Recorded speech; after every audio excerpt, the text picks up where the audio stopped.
Wala man ay magsunod.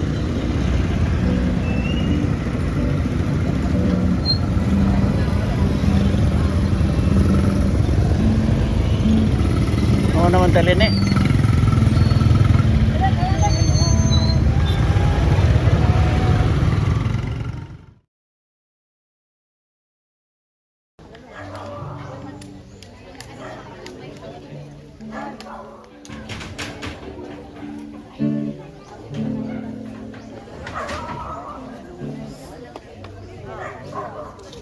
Amo ba?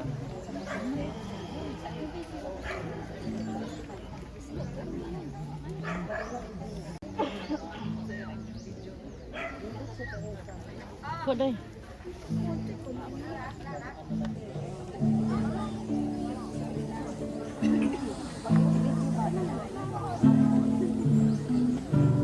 Sahe, daghang mga siring ba?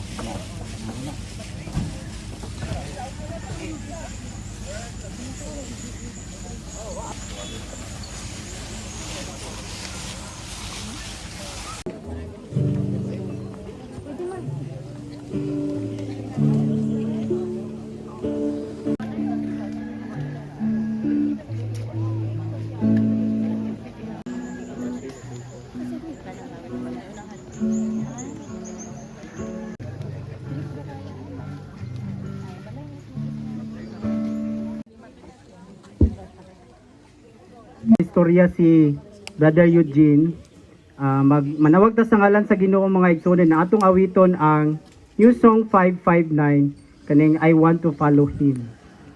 Amen. Manawag ta sa ngalan sa Ginoo mga igsoon.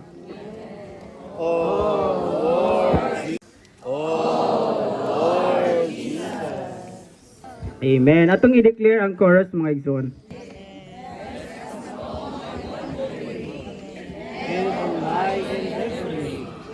Even though I know not there. Lord, our dear redeeming one.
Isuon nagyud tay mga adlaw nga gitagal sa atong kinabuhi. Mama na sahog 14:05 nga dunay utlanan nga dili arang malabang. Isaw-saw na to paningkamot panahon nga naatay mga balatian para gyud maayo ta sa aton sakit aron dili ta mamatay.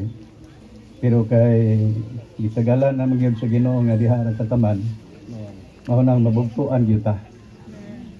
Unya inig kamatay na to, dili na ta mo question pa.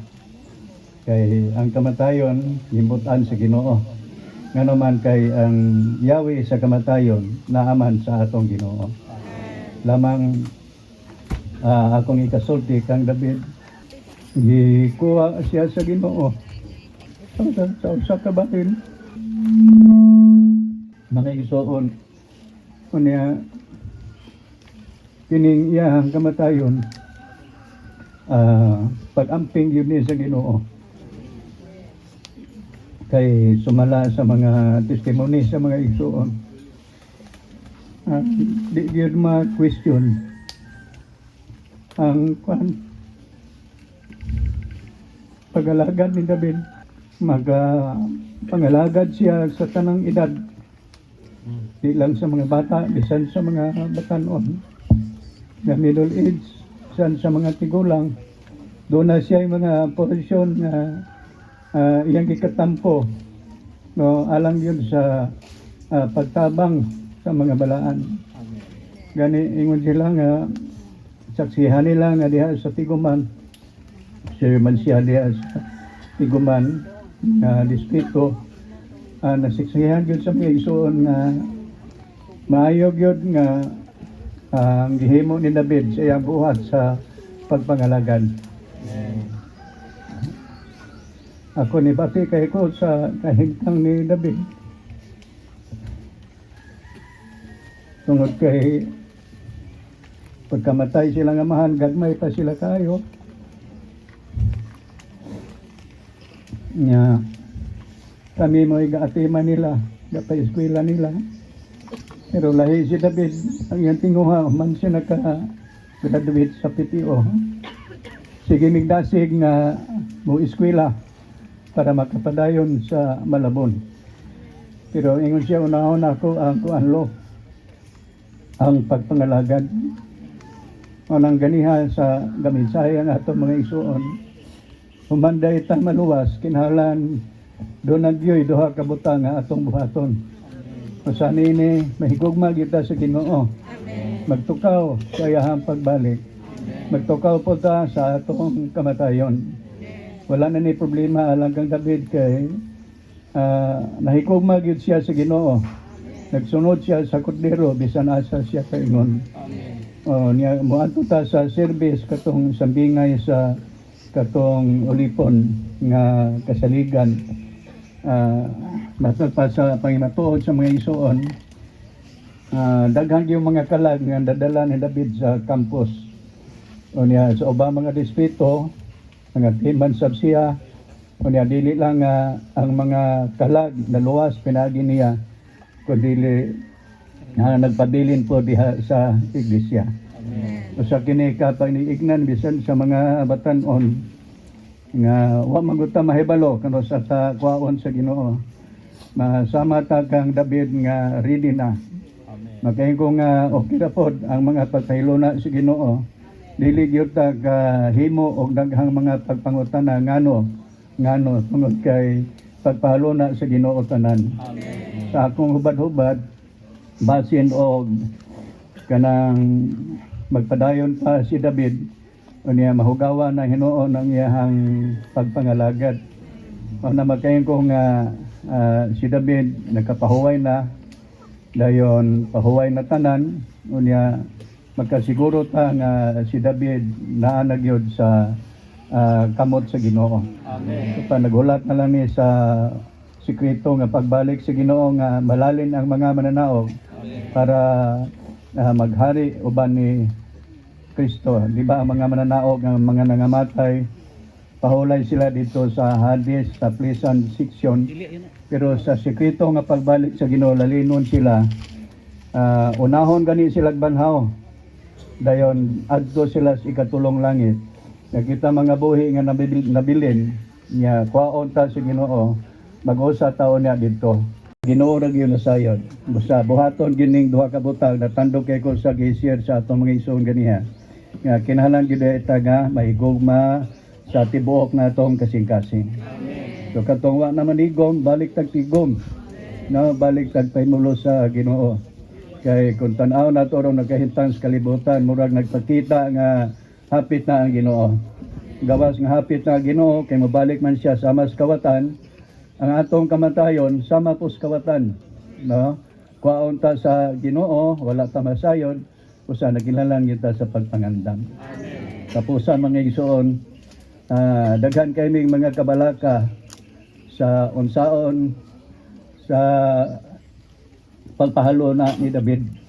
Amo mo taning dalon sa mahayag para adto na mo ilubong sa Aurora. Kay naman may kuan dito sa side ni Sister Virgie na yuta dito sa Minterio na palit, din sa side po sa mga De La Serna, sa Amoa, sa mga Cornel na hapon. Pero kuan lang, sa diyan nagpakigambit ko sa mga isuon, ako siya lang ingnan kay nakadungog ko nga naadi ay lubnganan ang iglesia sa Orquita. Sa nitambag po ang mga elders nga diri na lang. Nya usa sa akong gikabalakan po kanang kuha hatod dayon sa kaon, pero kalipay kay ko kay ang kuan ang mga igsoon labi na sa mga elders maayo gyud kayo ang ilahang kanang pagtagad namo. Busa sa katapusan mingon ko nga salamat kayo mga igsoon, no, ilabi na sa mga na nagtukaw sa iglesia, ang mga elders, daghan gyud kay salamat.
Amen.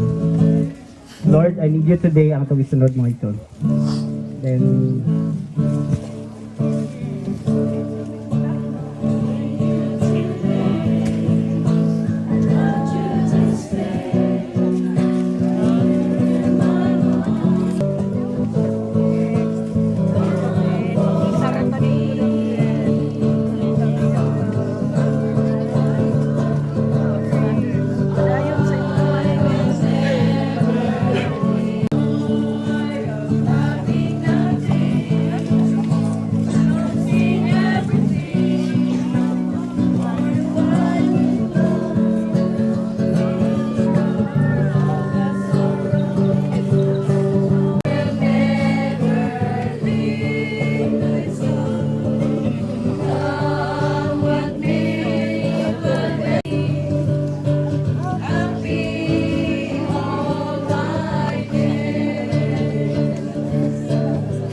Napay laing makatabang sa iyong mga igsoon.